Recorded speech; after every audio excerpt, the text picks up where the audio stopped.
Did Battlefield kill Call of Duty this week? Well, they put out one heck of a trailer that is down to earth, military based, and very, very reminiscent of Battlefield 3, if you ask me, which in my opinion may be the best Battlefield of all time. Whereas Call of Duty, we're just kind of waiting to see what is going to happen next with Black Ops 7. We know the reveal is happening on August 19th, but we don't really know what is there. So did Battlefield kill Call of Duty? I don't know.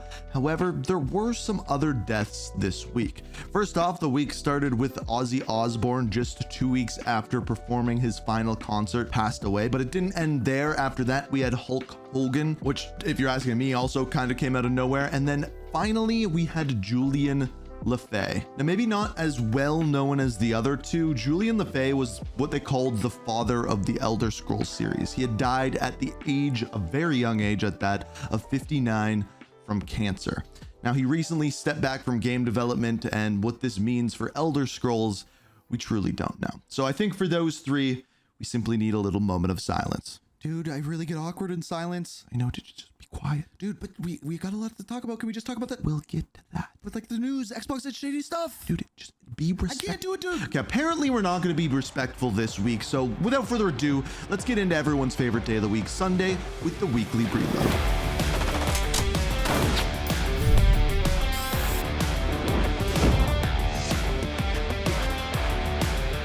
Ladies and gentlemen, welcome to the Weekly Reload, your favorite gaming weekly news show that comes out every single Sunday. And if you want to stay up to date on everything video games, make sure you hit that subscribe button, turn notifications on, all of that good jazz. Now, the thing that I want to start out with this week is, kind of another thing that has died this week, and that is Splitgate 2. Now, this is one of the weirdest things that I've ever seen happen. First of all, we've seen for a while that Splitgate 2 has kind of been in trouble, losing about 90% of their player base just a couple months in after they launched the game.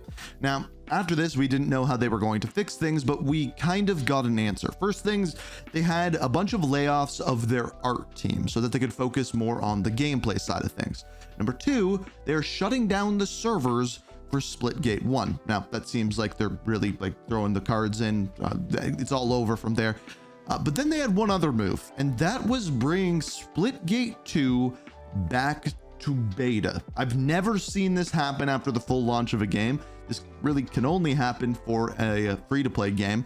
But yeah, they're bringing it back. They said they're reworking base mechanics, the way progression works, the way the game feels, and they're going to be launching it coming probably next year.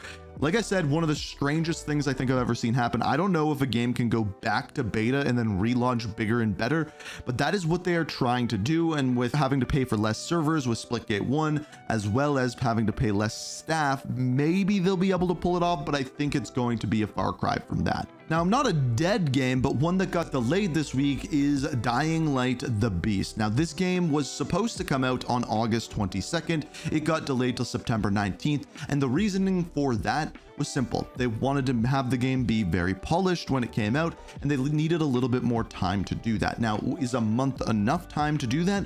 Hopefully, but we'll have to wait and see. Now, Xbox this week, they finally bent the knee. And what I mean by that is a little while back, Nintendo made it so that they were changing the price of their new games to $80. Now, they said this was going to be game dependent, but the first game that they did this with was Mario Kart World. Now, after this, Xbox immediately followed up within a couple of weeks and said, you know what? Hey, I like that idea. We're going to do the same thing. So they followed up and said the exact same thing, that their first party titles were going to be $80. The first of which was going to be Outer Worlds 2. However, this week they walked that statement back, saying due to market conditions, which by the way, was the exact same reason why they raised the price in the first place, they are going to be returning the price of their new games to $70 once again. In other words, we heard you, we were wrong, we changed it back. That's probably what they should have said, but that is not what they said. Now, a lot of people were wondering, with the new Call of Duty game Black Ops 7 coming out this year, is it going to be $80? Well, now it looks like indeed it is going to be the normal $70 price tag, which when will they change their games up to $80? The one thing we know is it's not this year. Maybe next year, but it is not this year. In other words, the tribe has spoken. Now, everyone's assuming that Xbox is down bad because of the recent layoffs, their switch to release their games everywhere, but it actually appears as though PlayStation might actually be following suit.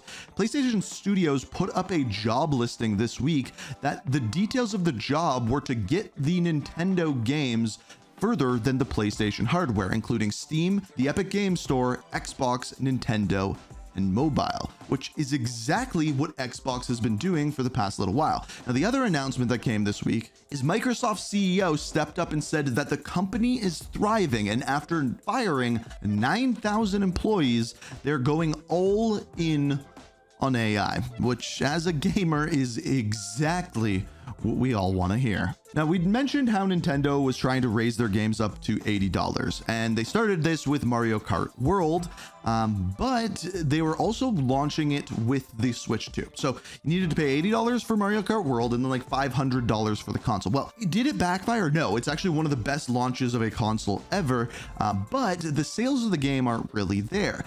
In fact, Elden Ring Night Rain outsold Mario Kart World in June. The spin-off sold 2 million copies on its first day of release, whereas Mario Kart World, we don't know exact numbers, but we know it is under that. Now, this isn't saying too much, as Elden Ring Night Rain came in at $40, whereas to play Mario Kart World, it's like a $500 investment plus another $80 investment. But as more games get released and more people get their hands on the Nintendo Switch 2, I'm curious to see how the longevity of both games' sales actually pair up, because Elden Ring Night Rain, it's an Elden Ring game. Everyone's gonna love it. But Mario Kart World's a Mario game, and those traditionally, specifically, they're Mario Kart games, sell like 80 million copies or ridiculous numbers like that. So like I said, it'll be interesting to see what happens with those in the long run. And then there was the thing everyone was talking about this week. We're ready, Mr. President. My fellow citizens, today represents a dark day in our history. With this monstrous, unprovoked attack, no country is safe from their reach. For all those serving on our behalf, our prayers go with you. For the Pax Armada mercenaries who are watching now, I have a message. It's over. Now this, as we mentioned in the intro, is Battlefield 6. I truly believe this is another amazing trailer by them, and it comes at a very interesting time, as Call of Duty is being hounded for their recent COD Tunes event, putting American Dad skins cartoons into the game, and then Battlefield drops this really realistic looking military shooter. Now, it isn't all good news for Battlefield 6, however. As we saw in previous leaks, the game is supposed to have a campaign, which appears to be what was in that trailer that came out this week. And then on July 31st, they are coming out with the multiplayer reveal. So that'll be happening on July 31st, and of course we will cover that as well. Now, we don't know what that fully entails yet, what kind of game modes or anything that they're going to show us, but we'll find that out on that day. Now, the other rumor is that they were going to have multiplayer, campaign, as well as a battle royale, and based off of recent leaks, it appears as though the battle royale may not be coming out on day one of the game launch. In fact, it might not be coming out in the first month of the game launch, or 2 months. It might not be coming out until early next year or even later, as it appears as though, based off of the leaks, people were saying the campaign was the thing that they're having trouble developing.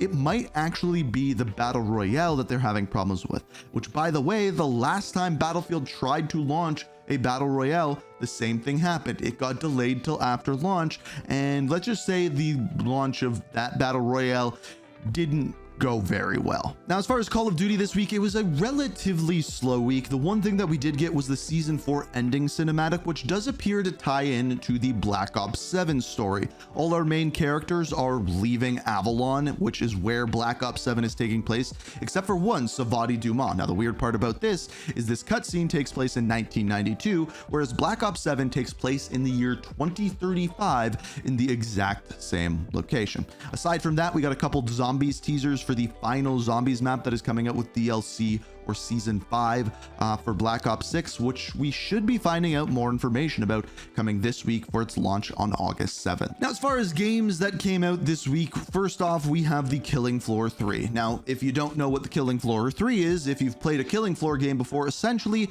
it's more and more polished killing floor. But it is a shooter game and definitely one you might want to check out if you're down for some mindless fun. But unfortunately, it doesn't really go much further than that. Right now, it's sitting about a 74% on OpenCritic, and most reviews basically just say the game isn't too deep, but the gameplay itself is pretty fun. If you're expecting incredibly deep story or gameplay or something that'll be keeping you there for 100 hours, probably not this game, but if you're just down for some mindless first-person shooter fun, this may be a game you want to consider. That's essentially what people are saying. The other game that came out this week is Wu-Chang Fallen Feathers. As we mentioned before, Souls-like games basically go gangbusters lately whenever they come out.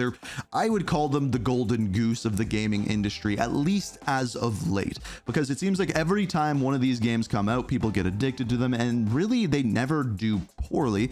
This one, Wu-Chang Fallen Feathers, is sitting at about a 75% on OpenCritic, with most reviews being relatively positive, and basically people just saying it's another decent Souls-like. If you like Souls-likes, you're gonna have fun playing this one. Now, as far as games that are coming this week, the first of which we have is, if you're a Lord of the Rings fan, this one is called Tales of the Shire, which is essentially, if you took Animal Crossing, crossed it over with Lord of the Rings, but also it's only the Hobbit side of things. So you become a Hobbit, you can kind of create your own town. It's one of these cozy games similar to a Stardew Valley, farming simulator, fishing, the cozy style games, which honestly, Stardew Valley is legitimately might be my favorite game ever. So oddly, this is a game I would consider playing. It's just the last few times Lord of the Rings games launched, specifically Gollum, those games haven't done so well. So this is definitely one I'm going to wait to see how it does before jumping into it. And then the final game that we have coming this week is Ninja Gaiden Ragebound, which is coming on July 31st, which, by the way, is the exact same day that the multiplayer for Battlefield 6 is going to be revealed. However, this one is a side-scroller Ninja Gaiden game. It looks pretty good. Generally speaking, especially if you're into classic Ninja Gaiden, this may be a game for you. Now, coming in the near future, things are going to start to pick up once we hit August. As far as August goes, we have some pretty big games coming there, including Mafia: The Old Country on August 8th, Metal Gear Solid Delta, and Gears of War Reloaded. A couple of those being remake games, but then things really pick up going into the fall and the pre-Christmas boom, which of course, as per usual, if you follow the weekly reload, you'll be caught up on everything that's coming out, everything that is coming. And as always, your support is greatly appreciated. So if you haven't already, subscribe, notifications, hit the like button. Thank you for watching. And until next time, peace.